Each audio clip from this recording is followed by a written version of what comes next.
Police believe there were 15 to 20 people who may have witnessed this morning's shooting. But even with those potential eyewitnesses, no one's talking. NBC 15's Amy Flugsoft's been following the story all day. And Amy, why is there no one willing to come forward here to talk to police? Yeah, it seems crazy, doesn't it? Madison Police Chief Mike Koval has expressed a lot of frustration about this today, saying keeping quiet really isn't helping anybody in this situation.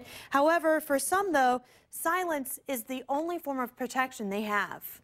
There's an axiom out in the streets: snitches get stitches. We need to somehow or another discard this sort of sense that there's some sort of honor in not coming forward and holding people accountable. Those times have got to come to an end.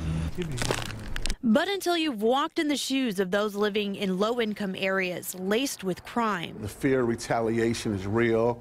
There's a distrust among low-income communities and law enforcement officials. Michael Johnson is the president and CEO of the Boys and Girls Club of Dane County. Over the years, he's worked in some tough neighborhoods in cities like Philadelphia, Chicago, and St. Louis. You got to keep in mind that people who have cooperated with law enforcement in the past have found themselves in harm's way, and in some cases found their families in harm's way. He says cliques and gangs are even a problem right here in our community. Many of us live in bubbles, and so it's here and it's real. The chief echoed that when he talked about the people questioned so far in this latest shooting. The ones that we have contacted thus far, no one is a stranger to the criminal justice system. Let's leave it at that.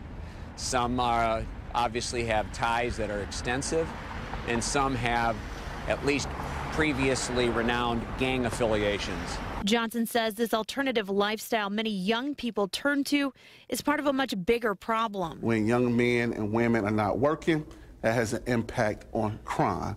And so there's some larger systematic issues that this community is beginning to address and have to address, and that's a point that I want to make.